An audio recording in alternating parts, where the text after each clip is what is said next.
combating silver nanoparticles mediated in vivo toxicity with curcumin. And in this talk, I'll be talking about how we can harness the potential of phytochemicals and particularly curcumin to combat or ameliorate the toxicity, in vivo toxicity that is mediated by silver nanoparticles using Drosophila model system. So, in general, nanomaterials are nano-sized materials which measure less than 100 nanometer in at least one dimension. And based on their physicochemical properties, nanomaterials are divided into several groups, amongst which the metal nanoparticles and carbon-based nanoparticles are most abundantly used. And certain properties of nanomaterials make them highly favorable or advantageous as compared to their bulk counterparts, as these nanomaterials have large surface area to volume ratio so that they can penetrate into smaller spaces, and these nanomaterials, they have superior optical, plasmonic and electrical properties which make their incorporation into several industries, and they have a propensity to diffuse across biological membranes which make their incorporation into biomedical industries very easy. So, I have chosen silver nanoparticles for my study because these nanoparticles are most abundantly used in a variety of sectors. So, particularly these nanoparticles, they display an antimicrobial potential, and therefore these are used as disinfectants. And in biomedical sector also, silver nanoparticles are used for drug delivery, etc. However, many studies have reported that these nanoparticles display toxicity inside biological systems, and importantly, their physicochemical characteristics such as size, shape, and surface functionality, surface charge, etc. are key or important components in determining their biological response. That is, how they would react or how they would behave inside a biological system. Now, it has been established that the major pathway, we can say, or the major route of nanoparticle-induced toxicity is through induction of oxidative stress. So once the nanoparticles, they get inside the biological system through dermal absorption, ingestion or inhalation, once inside the cell, it elicits vast oxidative damage, which ultimately leads to inflammation in the cell and apoptosis of the cells. So why did I choose curcumin for the study? We know that curcumin is a very potent phytochemical which has strong antioxidant, anti-neoplastic, anti-inflammatory properties, and it possesses least side effects in biological systems. So over the decades, curcumin has been vastly studied, and it has been shown that it is well tolerated inside the biological systems. So to approach our question that how we can abrogate AGNP-mediated toxicity with curcumin, we chose to take two approaches. In the first approach, we have incorporated AGNPs. We have incorporated curcumin along with AGNPs in the fly food. That is, we have co-supplemented curcumin with AGNPs in fly food. And in our second approach, we have synthesized AGNPs with curcumin extract, and we have fed that to Drosophila to see its in vivo effect. Now, for our first objective, which was to co-supplement curcumin with AGNPs in the food, we had these experimental conditions, that was control, that was DMSO fed, AGNPs fed, and AGNPs plus curcumin fed, and these concentrations were determined.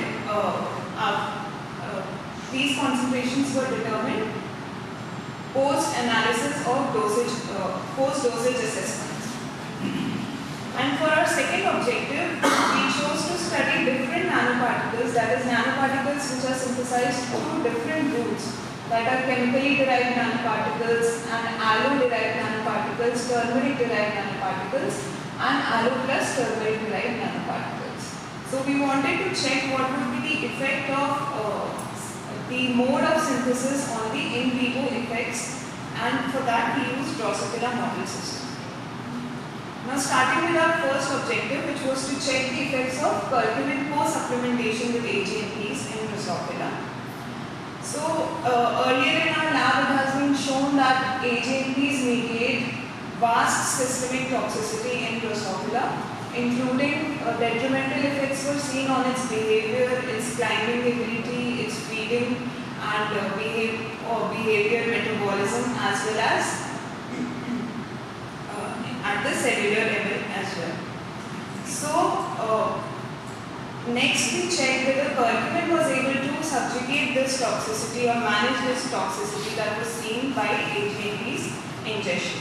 So first we checked the pupation and eclosion rate of the flies, and we found that indeed curcumin was able to rescue the decline in pupation and eclosion of the flies that was mediated by AGNPs. Now a hallmark manifestation of AGNP's ingestion is loss in the cuticular pigmentation of the flies. And it has been shown that this loss in pigmentation generally correlates with the systemic toxicity in the flies. And we can see that curcumin co-ingestion with AGNPs could partially rescue the loss of pigmentation of the flies that was mediated by AGNPs. And further we checked its effect on motor ability. It showed an increase, curcumin ingestion with AGNPs showed an increase in the motor ability of the flies. However, that effect was not statistically significant. Next, we checked whether the food intake of the flies was altered with curcumin ingestion. So it has been shown that the ingestion of AGNP's food reduced the food intake capacity of the flies at the larval as well as at the adult stages. So interestingly, we found that at the larval stage, the curcumin ingestion with AGNPs was able to rescue the loss in food intake, and these larvae were feeding equivalent to that of the control larvae. However, at the adult stage, we could not find any difference in the AGNPs and AGNPs curcumin fed group in the food intake of these flies. Now, the nutritional status of the larvae determines many of the adult traits, and importantly, the fertility of the flies is affected by the nutritional status of the flies. And therefore, we checked the fertility of the flies, and we found that curcumin was able to assuage or increase the fertility of the flies that was lost by AGNP's ingestion, both at the ovary developmental stage and at the egg-laying stage as well. And we followed this till day 30, and we saw an increase in egg-laying capacity at day 30 as well. Next, we checked the oxidative stress and apoptosis in the larval tissues to check the systemic toxicity that was mediated by these nanoparticles and further by curcumin. And we know that curcumin possesses excellent antioxidant activity, and we found that curcumin ingestion with AGNPs was able to manage the excessive oxidative stress that was generated by AGNPs ingestion in the larval tissues.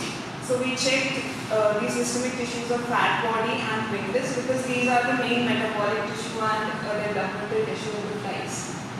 Further, the same trend was seen with apoptosis as well. So these flies, when they eclose, they show immense dysregulation of metabolism and behavior, flying, etc., which we think that it might be because of the detrimental effects that were seen in these tissues during the larval stages.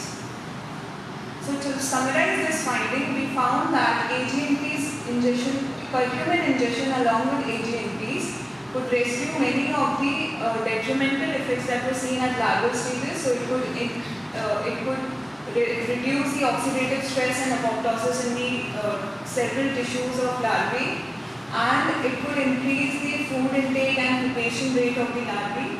Further, at the adult stage, it could rescue the melanization loss, that is the pigmentation loss that was seen in the flies, and it was able to rescue the ovary development and fertility of the flies. Next, we saw the effects of biosynthesized AGNPs, that are AGNPs which were synthesized with the plant extracts, that is turmeric and aloe vera extracts.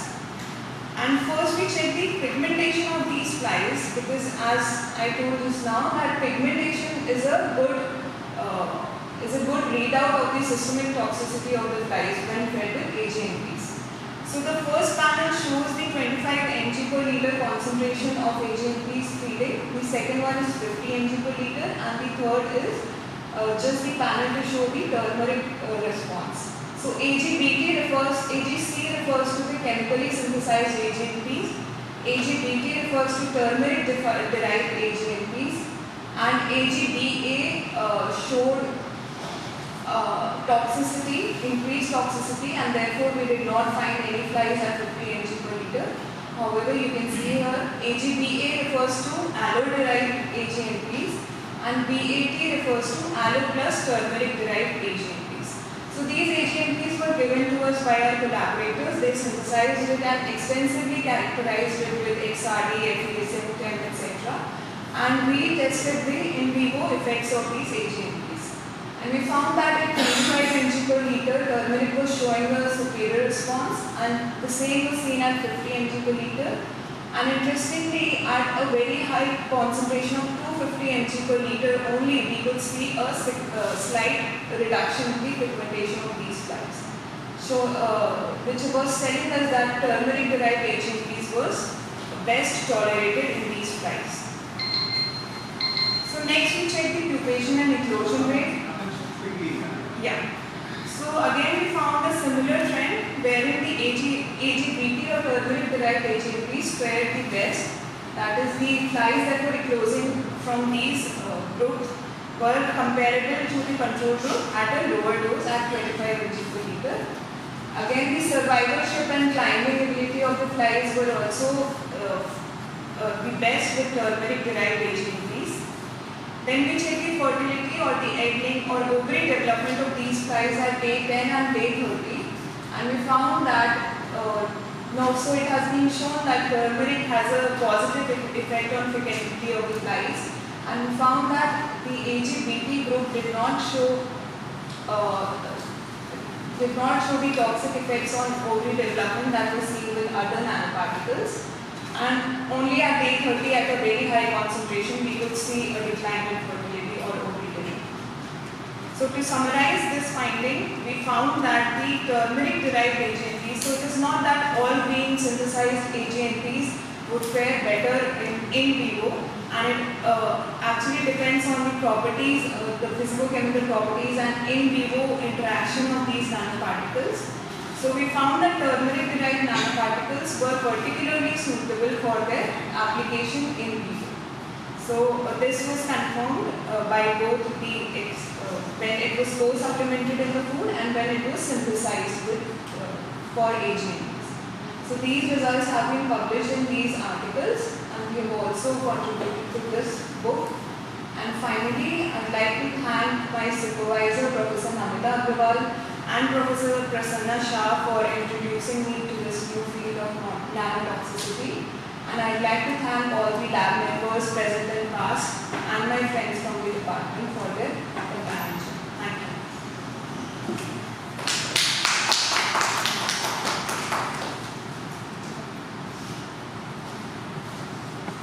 So, Akanksha, when you say curcumin-derived nanoparticles, what is it you essentially mean? So basically, they have taken the roots of turmeric. So this is turmeric derived. So they have taken the roots of turmeric, they have made an extract and then mixed with AgNO3 solution. So that is the precursor solution. So that extract was used to synthesize AGNPs. So this is what kind of extract, what role will that extract have to play in the synthesis of the silver nanoparticles itself? Because nanoparticles are generated out of some chemistry that you would be using. Yeah. So what is the contribution of curcumin in that? Or extract in that? So in the precursor solution, always a coating like biofunctionalizing agent is added. So that can either be PDT when the agent is chemically synthesized, it is PAP or some other chemicals. However, in biosynthesized AGNPs, that are the green nanoparticles. These plant extracts are used so that I think they are involved in coating. I'm not very sure of the synthesis part. Because showing me the difference between the two, when you are seriously adding sunlight and then you are CIG, it's actually not able to take out what is the difference. You should just see out what is the difference and anyone else. So we found that by adding curcumin, like it was better if we extracted AGNPs with turmeric. So that showed a much superior response as compared to adding curcumin to the food. So that was one. Did you go in for some molecular studies? Sorry? Did you go in for some molecular studies? No. Any question from the audience? Ma'am, this green synthesized zero nanoparticle are soluble in The green nanoparticles. this your nanoparticle Huh. are soluble in which solvent, organic or aqueous solubility? The aqueous Aqueous soluble solubility. in So water. ma'am, there is a problem. It get aggregated Yeah. and precipitated. Yeah. What is the So we solidate these nanoparticles as soon as we receive them, and then only when they form a homogeneous mixture, then we add to the. but after sonication there is another problem. The dope phytochemicals removed from the. Have you performed the same analysis before sonication and after sonication? No, I don't think before and after have you performed. So before only it has been performed because as I said that these were synthesized by our collaborators and given to us. Then we sonicated them, formed a homogeneous mixture, and so we perform these experiments very fast.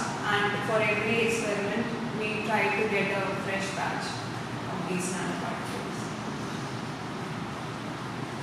Anybody else in the audience? Another question?